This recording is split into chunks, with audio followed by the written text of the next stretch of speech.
नए साल से पहले 30 और 31 दिसंबर की रात फरीदाबाद की सड़कों पर 3 घंटे तक एक गाड़ी घूमती रही, लेकिन उसके अंदर से दुष्कर्म का शिकार होती महिला की चीखें किसी तक नहीं पहुंच पाई। महिला के साथ हैवानों ने हैवानियत की सभी हदें पार कर दी और फिर उसे गाड़ी से धक्का दे दिया।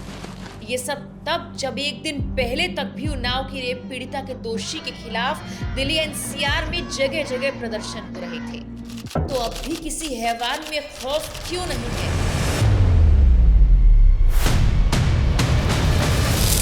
महिला सुरक्षा के बड़े बड़े दावे करने वाली सरकारें कैसे इस जघन्य अपराध को रोकेंगी? खैर, फरीदाबाद के इस खौफनाक कांड की पूरी कहानी आपको हम बताते हैं जुर्मोस्कोप के इस एपिसोड में।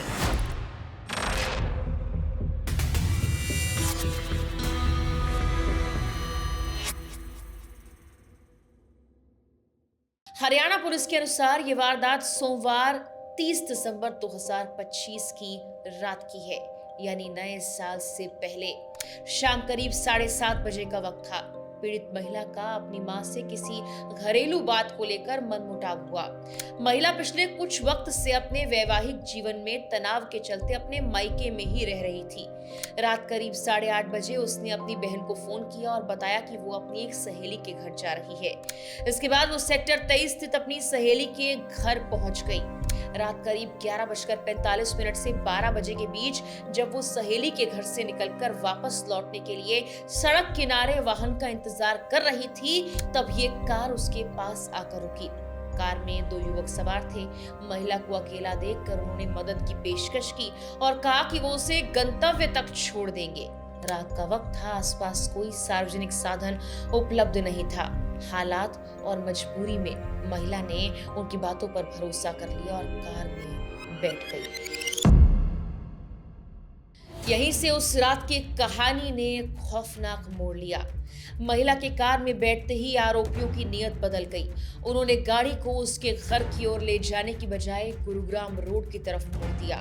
जब पीड़ित महिला ने इसका विरोध किया तो आरोपियों ने उसे डराया, धमकाया। इसके बाद उन्होंने चलती गाड़ी में उसके साथ बारी बारी से दुष्कर्म किया।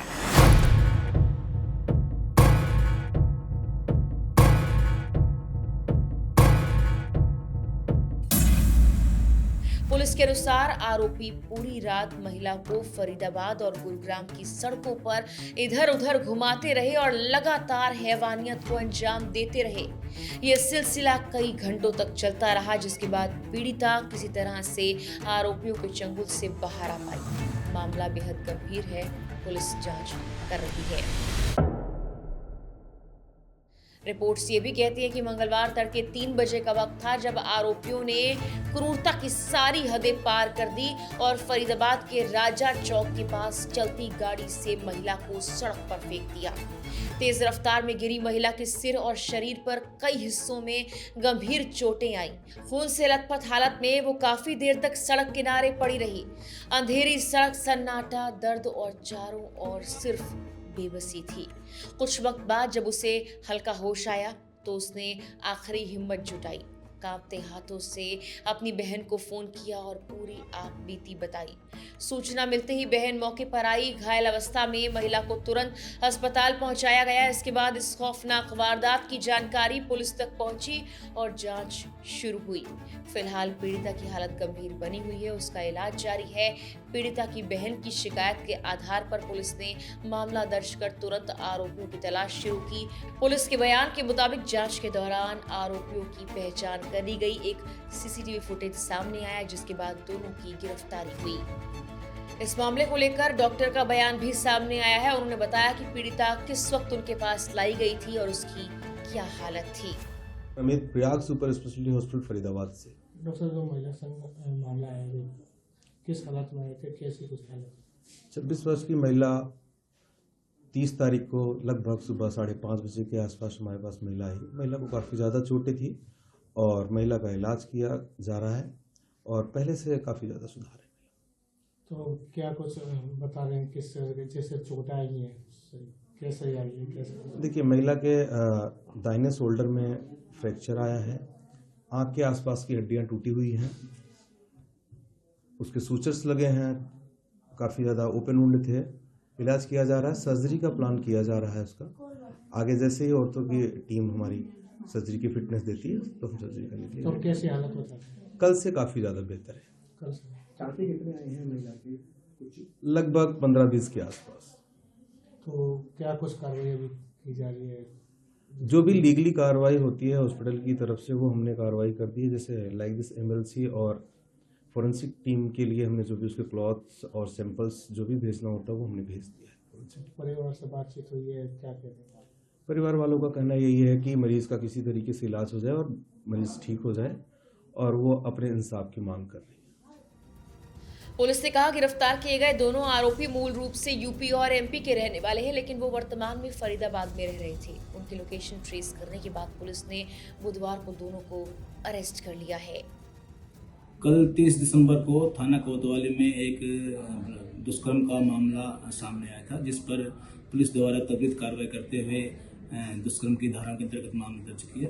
पुलिस आयुक्त श्रीमान सतेंद्र कुमार गुप्ता द्वारा मामले को कामयाब बनाने के लिए क्राइम ब्रांच सेक्टर 48 को निर्देशित किया गया, जिस पर क्राइम ब्रांच की टीम ने त्वरित कार्रवाई करते हुए दोनों आरोपियों को गिरफ्तार कर लिया है और गाड़ी को भी बरामद कर लिया है, जिनसे आगामी पूछताछ की जाएगी। अब पुलिस आरोपियों की टेस्ट आइडेंटिफिकेशन परेड यानी टीआईपी कराने की तैयारी कर रही है, ताकि कोर्ट में उनके खिलाफ ठोस और पुख्ता सबूत पेश किए जा सके। मामले की जांच आगे भी जारी है। इस दिल दहला देने वाली घटना ने औद्योगिक नगरी फरीदाबाद में महिलाओं की सुरक्षा व्यवस्था पर बड़ा सवाल खड़ा कर दिया है। लोग ये पूछने को मजबूर हैं कि रात के वक्त गश्त करने वाली पुलिस आखिर कहां थी। सवाल ये भी कि एक कार पूरी रात फरीदाबाद गुरुग्राम की सड़कों पर घूमती रही, लेकिन पुलिस को इसकी भनक तक कैसे नहीं लगी। जिस बेखौफ तरीके से आरोपियों ने इस वारदात को अंजाम दिया, उससे साफ जाहिर होता है कि उन्हें कानून का तो कोई डर था ही नहीं। फरीदाबाद पुलिस की जांच अब कहां तक पहुंची है, इस पर फरीदाबाद पुलिस के एक वरिष्ठ अधिकारी ने कहा कि हमने दोनों आरोपियों को पकड़ लिया है, पूछताछ की जा रही है। हमारी कोशिश है कि पीड़िता को जल्द से जल्द न्याय मिले, दोषियों पर कड़ी से कड़ी सजा हो। इस मामले में फास्ट ट्रैक कोर्ट के जरिए सुनवाई की मांग भी की जाएगी। फिलहाल पीड़िता अस्पताल में जिंदगी और मौत के बीच संघर्ष कर रही है। उसके सिर में गंभीर चोटें हैं। डॉक्टर्स की एक विशेष टीम लगातार उसकी निगरानी कर रही है।